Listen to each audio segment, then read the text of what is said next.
Tithing to TLC, welcome to Plathville. Final part, part 3, Ethan and Olivia. I don't understand why you cannot wrap your mind around the fact that I don't want to have sex with you or have not had sex with you is because that I think where you have come from as far as where we were and where you are today is so far left, so radical. This is one of those ones where we're going to talk about some pretty intense stuff today, so if it's not your vibe, scroll at any time and I'll catch you at the next one. A lot of allegations have come out with video proof about Ethan's treatment of Olivia. Now, the opinions are very across the board, though. Reading comment sections, you kind of go between horrified and wow, you get it, but it's a very whoa, whiplash. When the show starts, you get a very sleepy-eyed, doe-eyed kind of boy vibe from Ethan, but as things progress, he becomes more and more like his family with their belief systems and that sort of thing. So before we get to the recording, I'm going to go through and screen rant put these together, but some of the things that have happened. One of the allegations includes this and threatening friends, that sort of thing. He made himself physically threatening. Now, this is one of the interesting things. I've seen a few content creators like, why didn't you go to the cops? The courts really help people nowadays. So first of all, there's so many things wrong with that statement. One, the cops will seldom do anything if it's emotional or mental or anything like that. And she said he made sure that he would seem physically aggressive without getting physical, because that's where police will actually start caring. But even then, that's a slippery slope. We see what happens in courts, and making a statement that courts really care about it now is factually incorrect, and there are thousands of people who can tell you that. And I'm not even saying just women, people. Also, allegations of false imprisonment.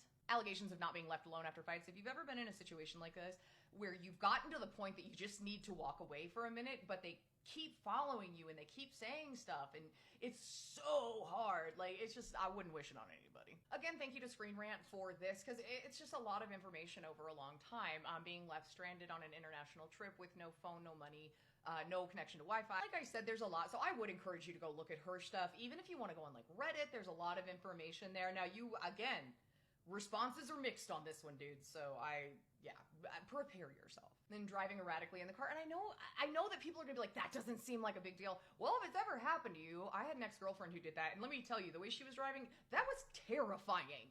Oh my God, we broke up shortly after, but you know what I mean. In the last video, I showed you a clip from Ethan that was on the show. It was probably one of the most infamous clips on the show, where he's telling Olivia that the way to his heart is to cook 3 times a day to fulfill her role as his wife, this sort of thing. She's completely disassociated through the whole thing, seen that look before, had that look before. But her response, and it's the same thing, because people aren't seeming to understand what was going on in the clip that she posted. He's using physical intimacy to manipulate opinions or to get people to say a certain thing. And that's the same thing that happened with the cooking and this sort of thing. If you don't do this, I will love you less. And if I loved cooking and it was met with hey, I love that you love cooking, this means a lot to me, thanks, but you don't have to do this all the time. I can pitch in or whatever. If it was met with that, I think I would love cooking. But the way it's been presented to me is, if you don't do this, I love you less.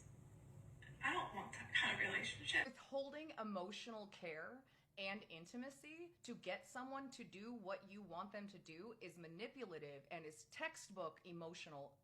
So obviously there's a pattern of at least that, right? Then the recording that we started this with is he's withholding being intimate with her because he just can't imagine having a child with her, because she would send that child to public school where they would confuse the child and they would become a blue, fluffy-haired piece of bleep and believe that they could do whatever. And he asked her, what are you going to teach our children? And she says ABCs, 1, 2, 3s.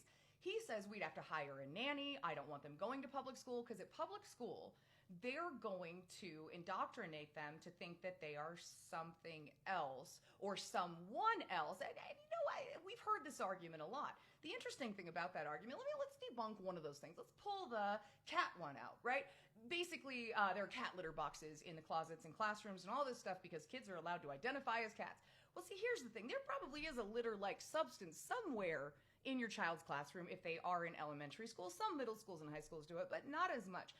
But it's not for the reason you keep saying. This is called a lockdown bucket. There is probably one in your elementary school child's classroom. Absolutely. This bucket does contain a litter-like substance. It contains an AM, FM. You know what? Actually, I have a list. Food bars, water, flashlight, AM, FM radio, first aid kits, as well as a litter-like substance and a lid that turns into a toilet seat. Because, see, these are not to hurt anyone. These are actually to make sure that your child is more comfortable in the event that there is a long-term lockdown and they need to go to the bathroom. See, we wanted to do playground buckets, but we put those on hold and actually were never able to do them because we had to provide lockdown buckets because it was more of a necessity. That's how much it costs. Not every school can afford that. We understand. We did a whole fundraiser for it. It was a big thing. So yeah, that is likely why there's a litter-like substance. So it's not what you're trying to make it out to be. Public schools, they barely have time to go to lunch. They barely have time to grade papers. They barely have time to live their lives. They are not out there trying to get your kids to do it's ridiculous. So a lot of the vibe of this video is they're going to do this and they're going to turn my kid and they're taking all this time to do this and whatever is factually incorrect, so we're not going to give it any more time. There are college sociology programs right now that cannot teach about those things because of the way things are right now. So no. Then it goes into, she makes a really good point. Your argument about all the stuff you say about how kids should not even be thinking about gender or talking about gender. They are what they are, and that is what it is. But yet you want to start indoctrinating them one way when they're little, just so they don't believe another way. If it's truly kids are kids, we're not going to burden their heads with that, we're just going to let them be kids, then there wouldn't be conversations about that at all. Let's be real, you can't make people be a certain way. Either way you go, people are going to turn out being who they are, and hopefully they feel comfortable enough and open enough in their life and the people that are surrounding them that they can talk about that, and those people have a response that is not horrible. Don't do that to me. If we have a baby and girl... take your finger and stop pointing it at me. We have a baby Get girl... your finger out of my face. Or a baby boy. I am not okay with your finger in my What will face. you raise I am it not as? okay with your finger in my face. I'm not going to have a kid with a person that if I ask, if it's a baby boy or a baby girl, what do you raise it as? And all she wants to talk about is, get your finger out of my face. Get your finger out of my face. Not wanting someone's finger in your face should not be equated to a personality issue. Well, you won't answer my question. The finger might have something to do with it, and the aggression, the tone, and the fact that this is just a huge philosophical difference. You're never going to agree. Why would you want to have the babies I don't want to have babies, but I'm going to put my finger in my face and tell you need to say this so we can have babies. Olivia has recently tried to get out of her contract with TLC. I don't know where that stands right now, but messaged them directly, guessing TLC is TLC, so I don't know how that's going to go. But this is basically the gist of everything, but it's very deep. There's just a mountain of stuff, and I will see you tomorrow. I hope you have a good day.